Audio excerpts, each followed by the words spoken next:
नमस्कार विद्यार्थी मित्रों, मैं रेखाबेन पटेल सेठ जेएस सोनावाला हाई स्कूल में अहमदाबाद 9वीं कक्षा के हिंदी विषय के अध्ययन के लिए आप सभी का हार्दिक स्वागत है। आज हम हमारे पाठ्यपुस्तक का 11वां पाठ एक यात्रा यह भी के बारे में चर्चा करेंगे। इस पाठ के लेखक है रामदरस मिश्र। सबसे पहले विद्यार्थी मित्रों, हम लेखक के बारे में थोड़ा सा परिचय प्राप्त करेंगे। तो देखिए, रामदरस मिश्र जी हिंदी साहित्य के प्रथम कोटि के साहित्यकार हैं। उन्होंने कहानियाँ, काव्य एवं उपन्यास आदि क्षेत्रों में अपनी कलम चलाई है। उनके बहुचर्चित उपन्यास है जल टूटा हुआ और पानी के प्राचीर।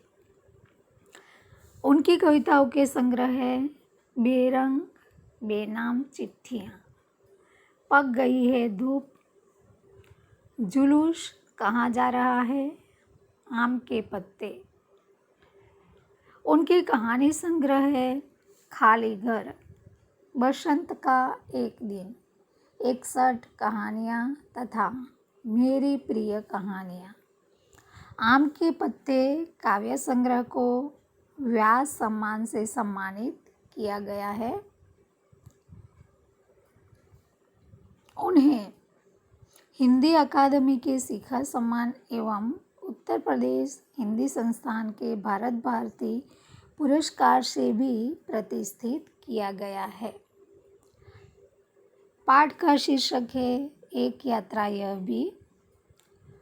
कहानी है, इस कहानी में रिक्शे वाले से परिचित होने पर उसके जीवन की घटनाओं से नारी के प्रति उसका दृष्टिकोण देखकर तथा जीवन में उतारे गए कर्तव्यबोध से प्रेरणा प्राप्त होती है।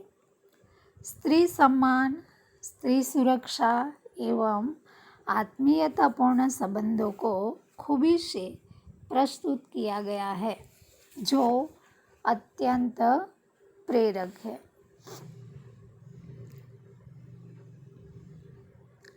तो देखिए पाठ।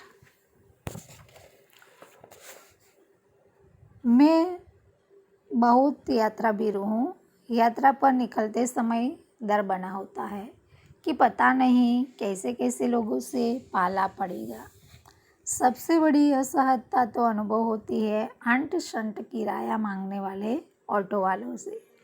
नए शहर में कैसे कैसे लोग मिलेंगे, यह चिंता भी बनी होती है। तो इस बार एक डॉक्टर से मिलने के लिए ग्वालियर जाना पड़ा। पत्नी साथ थी, इसलिए आश्वस्ति बनी हुई थी। स्टेशन पर उतरते ही ऑटो वाले पीछे पड़ गए। हम चुपचाप आगे बढ़ते रहे। एक नवयुवक ऑटो वाला साथ लग गया। हम कुछ बोले बिना आगे बढ़ते रहे कि उसकी आवाज़ आई, बाबूजी आप आखिर कहीं जाएंगे ही और कोई ऑटो करेंगे ही, तो फिर मेरा ऑटो क्यों नहीं। उसकी जिद और आवाज़ में कुछ ऐसा आकर्षण महसूस हुआ कि मैंने स्वीकृति दे दी। वह प्रेम भरी बातें करता रहा और हमें डॉक्टर के यहाँ पहुँचा दिया। उसके द्वारा बताए वांछित पैसे देकर डॉक्टर के घर की कॉल बेल बजाई। ज्ञात हुआ कि डॉक्टर ने क्लिनिक की जगह बदल ली है। ऑटो वाला बिना हमारे कहे हमारा इंतज़ार कर रहा था। हमें नई जगह पर पहुंचा दिया। मैंने पूछा कितने पैसे दूँ। बाबूजी जो इच्छा हो दे दीजिए। वैसे डॉक्टर के घर से यहाँ तक का किराया तो अतिरिक्त हो गया ना। उसने पूछा बाबूजी यहाँ से कहाँ जाएंगे। मैंने होटल का नाम बता दिया और कहा भाई तुम जाओ, यहाँ देर लग सकती है। वह कुछ बोला नहीं। हम डॉक्टर के पास चले गए। घंटा भर बाद निकले तो देखा वह वहीं खड़ा था। अब हमें महसूस होने लगा कि यह ऑटो वाला कुछ और है। वह हमारे भीतर घर करता गया। होटल पर छोड़कर उसने पूछा, फिर कब आऊं? तो लेखक अपनी पत्नी के साथ ग्वालियर में एक डॉक्टर से मिलने आया था। स्टेशन पर उतरते ही कई ऑटो वाले उसके पीछे पड़ गए।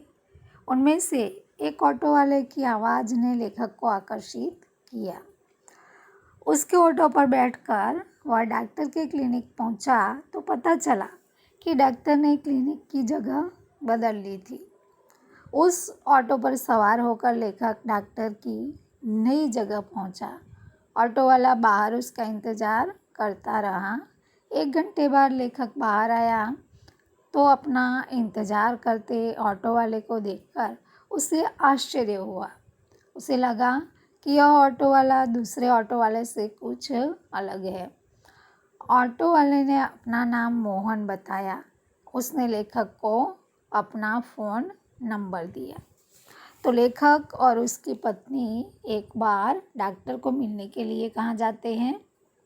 ग्वालियर जाते हैं और उसे मोहन नाम का एक ऑटो वाला मिल जाता है। और जब जहाँ पर उन्हें जाना था डॉक्टर के क्लिनिक पर, वहाँ पर जाकर देखा तो डॉक्टर ने क्लिनिक की जगह बदल ली थी। जब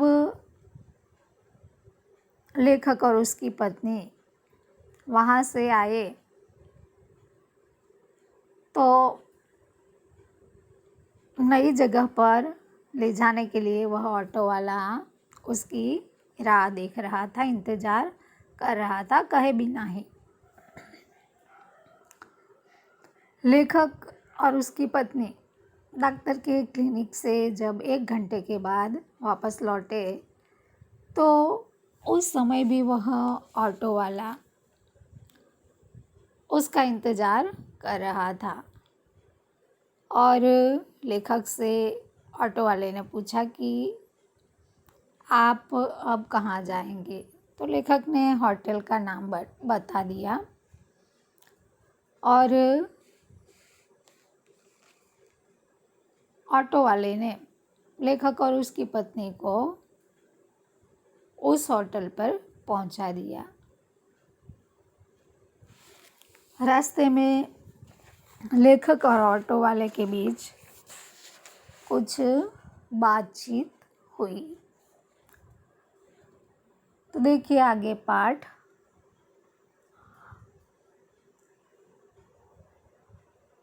बाबूजी, ऑटो वाले ने पूछा कि बाबूजी यहाँ से कहाँ जाएंगे?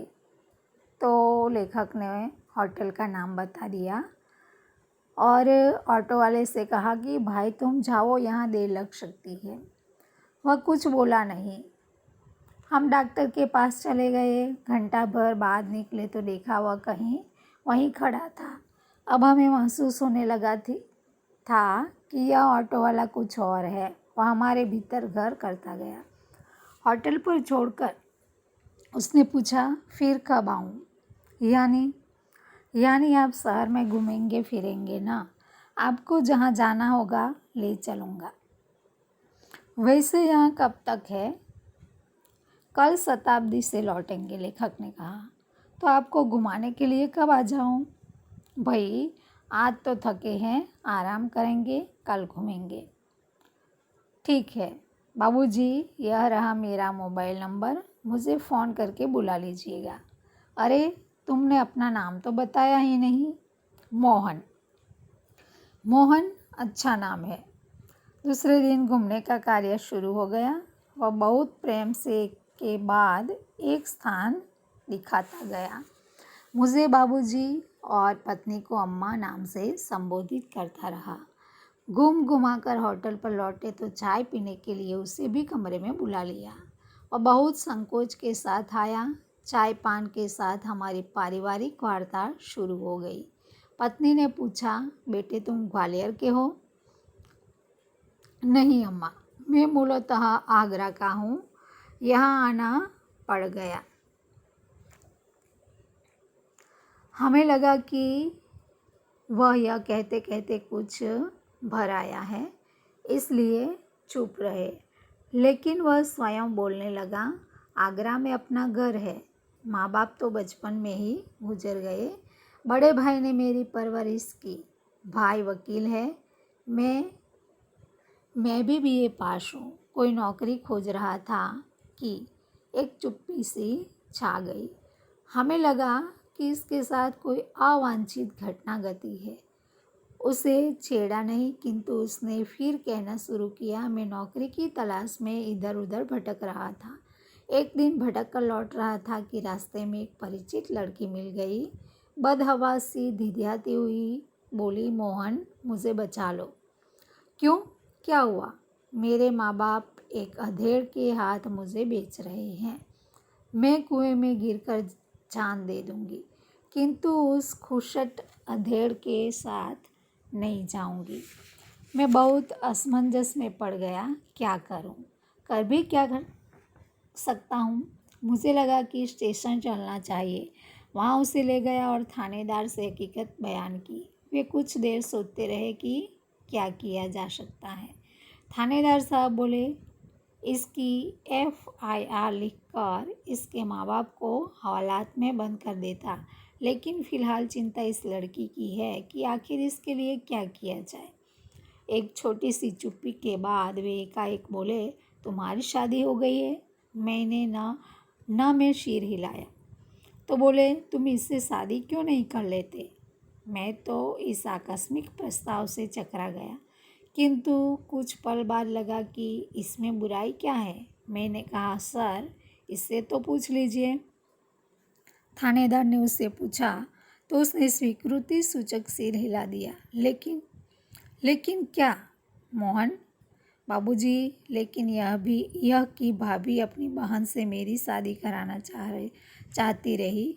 बात तय हो चुकी थी। फिर बाबूजी, मैंने सोचा भाभी जी की बहन से तो कोई भी अच्छा आदमी शादी कर लेगा, वहाँ कोई संकट नहीं है, लेकिन इस लड़की की तो जिंदगी खतरे में है। लड़की सुंदर भी है, परिचित भी है, और सबसे अहम बात यह कि वह संकट में है। इससे विवाह करना प्रीतिकर भी होगा और मानवीय भी। लेकिन हाँ, अब समस्या यह कि विवाह एकदम तो न हो जाएगा। यदि लड़की घर गई तो फिर वह ही बेच दिए जाने का संकट। मैं साथ ले जाऊं तो भैया भाभी तो नाराज़ होंगे ही। इसके माँ बाप मेरे ऊपर लड़की भगाने का केस कर देंगे। जब मैंने थानेदार के सामने यह समस्या रखी तो वे बोले, कुछ दिन के लिए इसे नारी निकेतन में रखवा देता हूँ। लड़की से माँ बाप के खिलाफ शिकायत लिखवा कर रख लेता हूँ। 15 दिन बाद उन्होंने मंदिर में उससे मेरी शादी करवा दी। मैंने कहा, मोहन ऐसे थानेदार कहाँ होते हैं? मुझे तो इस घटना पर विश्वास ही नहीं हो रहा है। लगता है कथा सुन रहा हूँ। आप सही कह रहे हैं बाबूजी, लेकिन यह थानेदार कवि भी है। कवि सम्मेलनों में कविताएं पढ़ता है और इसकी कविताएं मानवीय संवेदना से भरी होती है। तो लेखक एक होटल में ठहरे। दूसरे दिन उसे शहर में घुमाना था। मोहन होटल पर आया तो लेखक ने उसे चाय पीने के लिए अपने कमरे में बुला लिया। बातचीत में मोहन लेखक को बाबूजी और उसकी पत्नी को क्या कहता था? अम्मा कहकर संबोधित करता था। उसने लेखक को बताया कि वह आगरा का रहने वाला है। उसके माँ बाप तो उसके बचपन में ही छोड़कर चल बसे थे। बड़े भाई ने उसकी परवरिश की। परवरिश का अर्थ होगा लालन पालन। वह BA पास है। वह नौकरी की खोज में ग्वालियर आया था। लेखक ग्वालियर क्यों आया था? ऑटो वाला ग्वालियर क्यों आया था? मोहन नौकरी की खोज में। मोहन ने बताया कि वह नौकरी की खोज में इधर उधर भटक रहा था। तभी एक घटना घटी। एक परिचित लड़की ने उसे आवाज़ दी और अपने को बचाने के लिए सहायता मांगी। लड़की के पिता उसकी शादी एक बूढ़े आदमी से कर रहे थे। लड़की को उससे शादी करने की अपेक्षा कुएं में गिरकर मर जाना पसंद था। मोहन लड़की को लेकर पुलिस स्टेशन गया और थानेदार को सारी बात बताई। उसने मोहन से कहा, तुम इससे शादी क्यों नहीं कर लेते?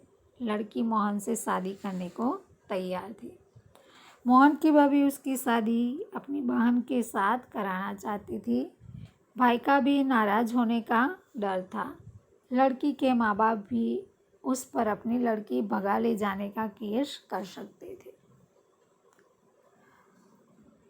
थानेदार ने लड़की को कुछ दिन तक नारी निकेतन में रखने की सलाह दी और लड़की से माँ बाप के खिलाफ शिकायत लिखवाकर रख ली। 15 दिन बाद उसने लड़की से